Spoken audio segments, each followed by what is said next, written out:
I'm back with my wall review for October 20th, 2014. Actually, I'm recording this after midnight, so it's gonna be up kind of late in the afternoon by the time you see it, probably. But I'm still gonna pull it off, I believe. But before I get to the review, I want to remind everyone to check out Big Dope 360 on Facebook and Twitter. Check out Corbeil, Big Raymond Hernandez, and Big Bill Skyler with that Canadian Western show every Saturday night on the Corbeil YouTube page. Usually goes up around 8 o'clock. And check out other Twitter and Facebook accounts along with Bill at OneWrestling.com and at No One on Twitter, I believe. All the links are in the description, so check it out. Now we kick it off with Raw. We kick it off with the Authority, led by Triple H, Kane, Rollins, and Randy Orton come out. And the first thing I noticed, there's no Stephanie McMahon this evening on Monday Night Raw. Not sure why, but I certainly noticed she wasn't there. But we continue on with the Authority. Triple H announces that the match between Randy Orton and John Cena at this Sunday's Hell in a Cell will be a #1 contenders match. The winner getting a shot at the WWE World Heavyweight Champion, the Beast Incarnate, Brock Lesnar, down the road.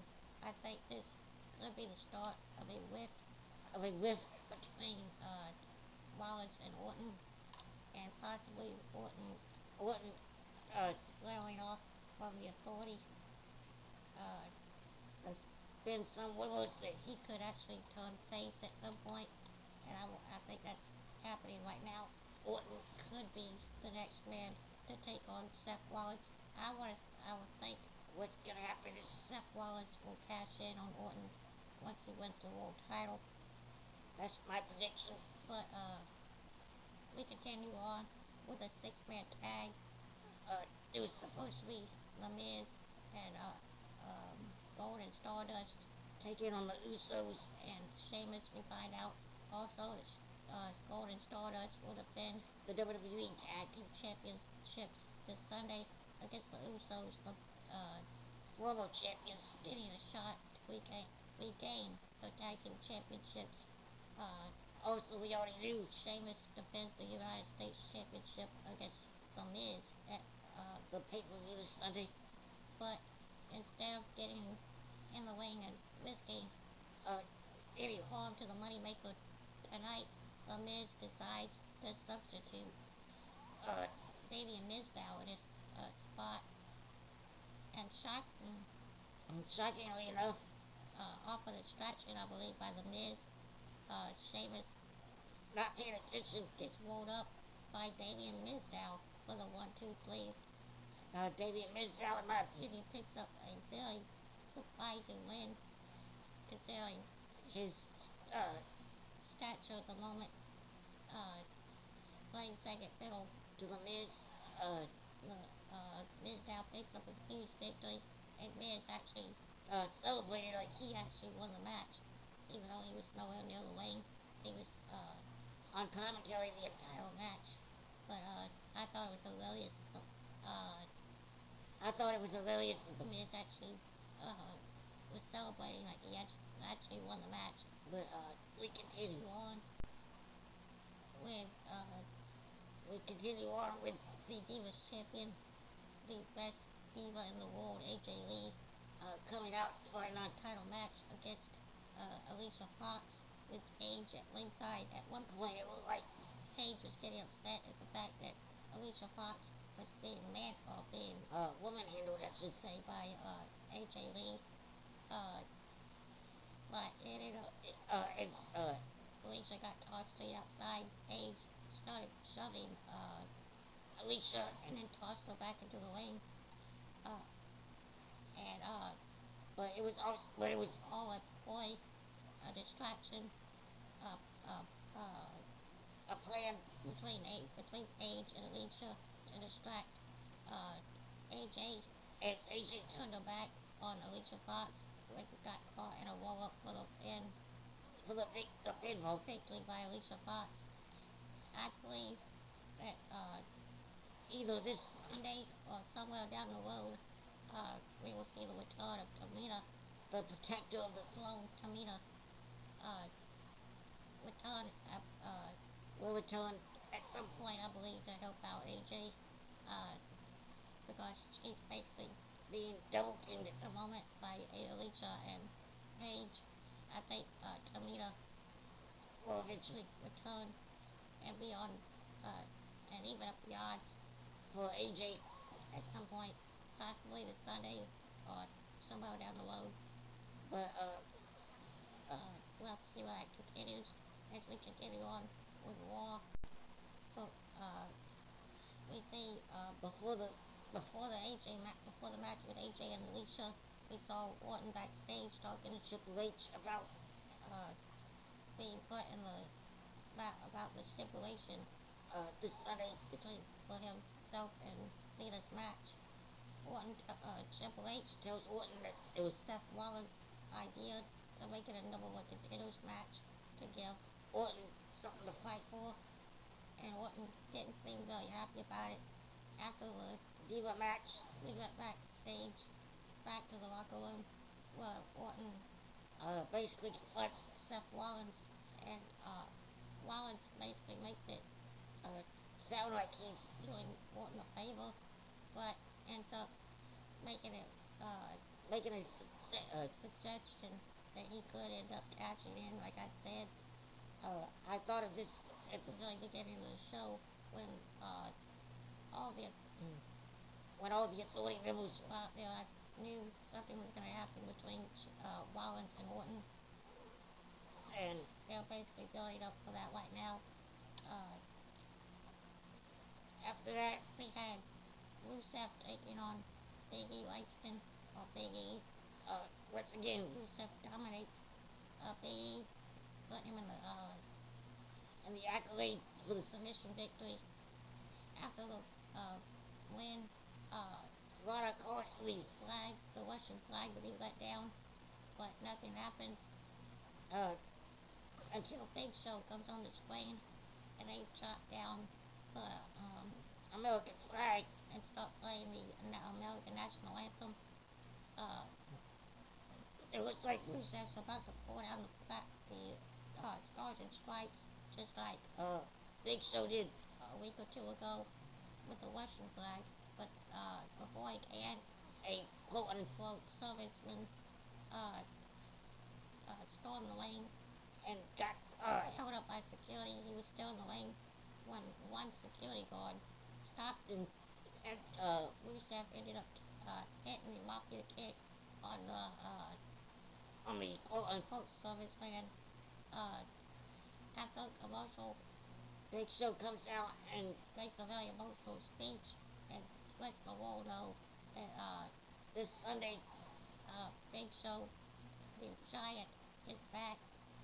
The Giant Big Show, the Destroyer, will be there to manhandle Rusev, like he says he did the Serviceman. I understand what they're trying to do with this, but there's gonna be a lot of people out there that's gonna take this way too seriously and way too far. But we'll have to see where this continues as we move on to closer to Hell in a Cell and move on into Raw. But let's continue with Raw. I also forgot to mention that Big Show actually went to what I guess was supposed to be Rusev's locker room, but he wasn't there. I'm not really sure where this is going, because I've already said I'm recording this after I watched Raw. I'm actually going back on my DVR to remember everything. They never really did anything beyond Big Show going into Rusev's locker room and then walking back out when he realized Rusev wasn't in there. I don't know what they're going to do next, but we move on to Dean Ambrose and what I guess is Cena's locker room, or his locker room, watching Cena Evil on DVD. I thought it was funny. He said he was trying to get uh some he was trying to scout Kane because they're in the main event match is a 3-on-2 handicap street fight with Cena and Ambrose against the Authority. He says he's trying to Scout Kane.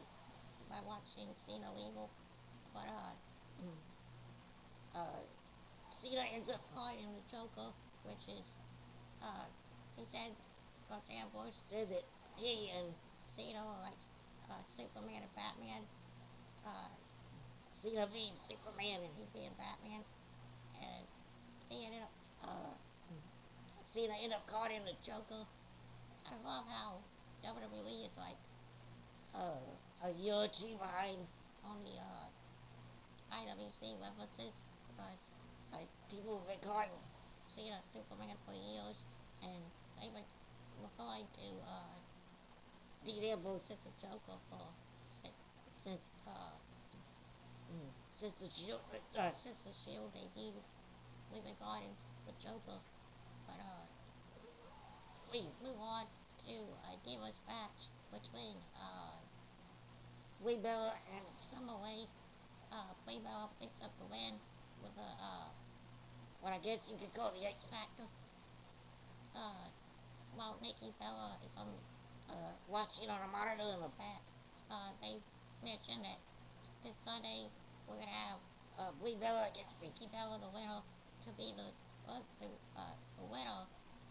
We'll have the loser as the servant for 1 month, and if the servant doesn't comply with everything the winner wants, then the servant will be fired from WWE. I'm not sure. I want Wwe Raw. I always liked Wwe Raw better, just because I think she takes the in-ring aspect more seriously than Nikki does. But I'm not sure how I want this to go or how I see it going.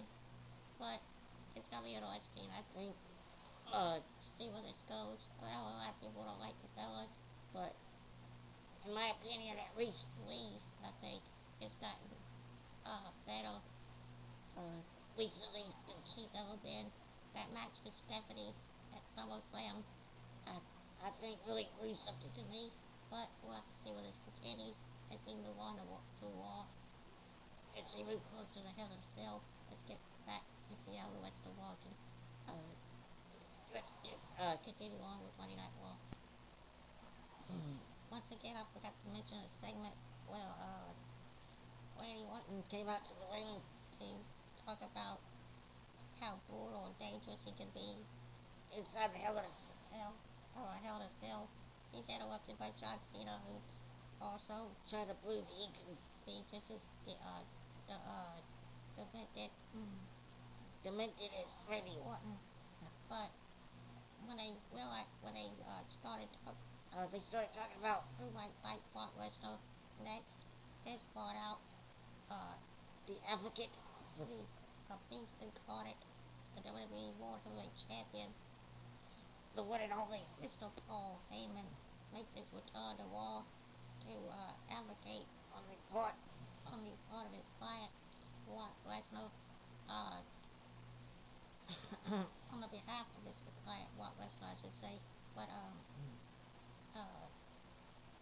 he brings up a very good point that at the same time, when Cena and Randy Orton first broke into the WWE, there was another man who broke in and changed the business by defeating The Rock for the undisputed WWE World Heavyweight Championship at SummerSlam 2002, I believe, by the name of the Big Bang Brock Lesnar, who is now a beast incarnate. He ends up Cena ends up attempting a attitude adjustment, but instead puts Heyman down and gets caught with the RKO by Randy Orton, and to the delight of Paul Heyman, Orton is gonna walk out with Heyman, but instead catches him with the RKO to the delight of the entire WWE crowd. After that,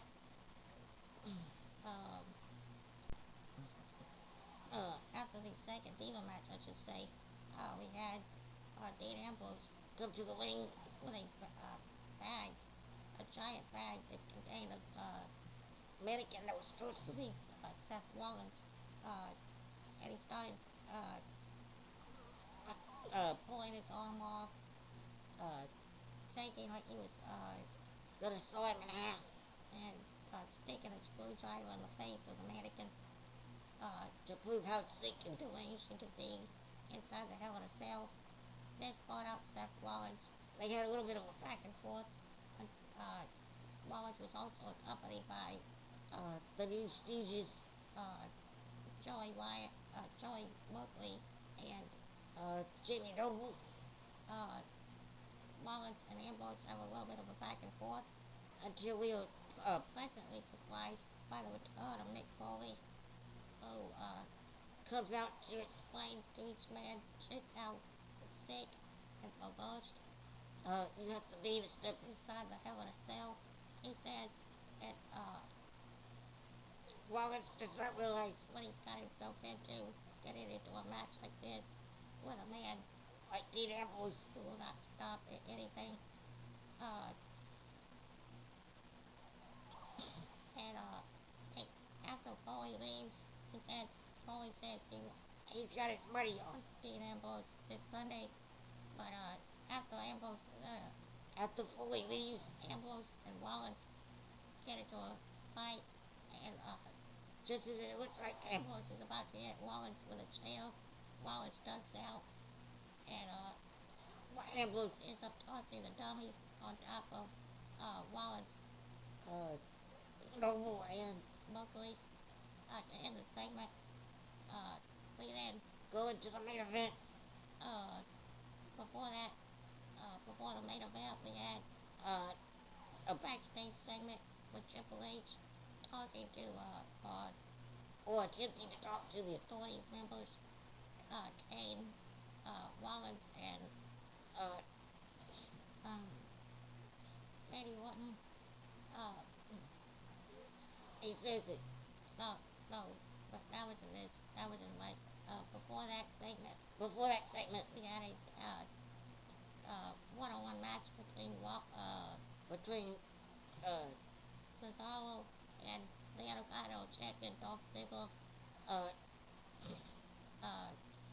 very back and forth high-impact match that saw Cesaro pick up the win with a European uppercut as he was charged as Dolph was trying to Dolph missed a move, and Cesaro caught him on the rebound with the European uppercut for the victory. I think they could be building for Cesaro to get a Intercontinental title match. He still, I believe, still his own one after his last title match got botched. Got botched by the referee. But they'll probably end up taking that match on SmackDown or announcing that match on SmackDown. But it'll happen. Probably it'll happen at Hell in a Cell this Sunday. But then we move on to the backstage segment I was talking about before with the authority, with Triple H trying to get everybody on the same page. But Rollins and Orton once again bickering back and forth until Triple H says that tonight Kane, the CEO, the director of operations, Kane, is in charge. In charge tonight. Orton and Rollins were actually arguing over who was going to be in charge. But Triple H says that Kane's in charge. And Kane once again, Kane just does just that, and takes the leadership and tells Orton and Rollins they need to get on the same page tonight to take on Cena and Ambrose in the 301 handicap street fight is coming up. The match starts out like a normal tag match where the guys are tagging in and out, but it quickly breaks down into a street fight with weapons. and everything. At one point, Cena was left in the ring with all three members of the authority when Kane actually called for the cell, so it's hanging over the Kane called for the cell, there was hanging over the ring the entire show.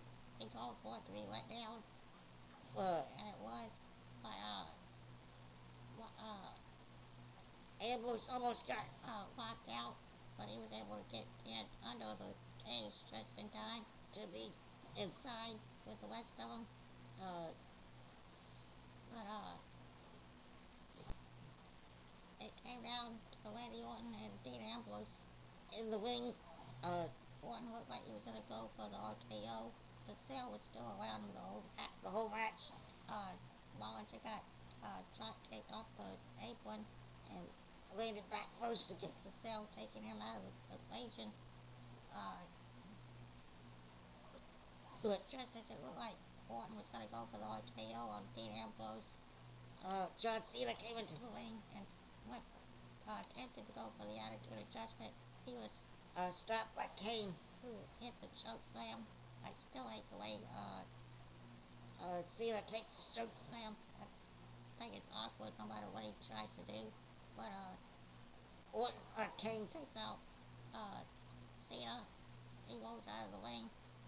and then Rollins but Ambrose catches Kane with the Levo to the Dirty Deeds, which I don't really like because it's completely it was just double on DDT. thing Double on DDT that he did to Cena that they got from Mick Foley, but I like the original Dirty Deeds. I like the original Dirty Deeds better, but he gets to do the new one on Kane taking him out of the equation, and then it's down to Orton and Ambrose again.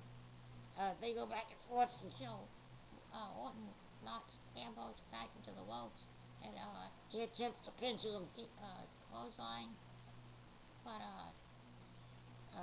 gets caught with the RKO for the pinfall victory.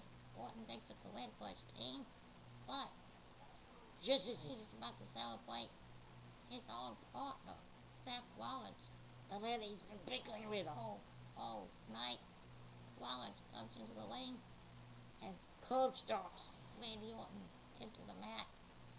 That's what I'm talking about. I saw this coming before the show started. At the beginning of the show, I saw it coming.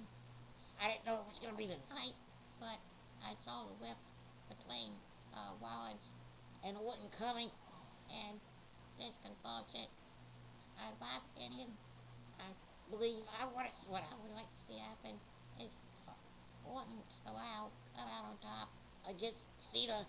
He goes on to somehow magically beat Brock Lesnar, and then we have Rollins come out and have the Orton's been through hell with Brock Lesnar.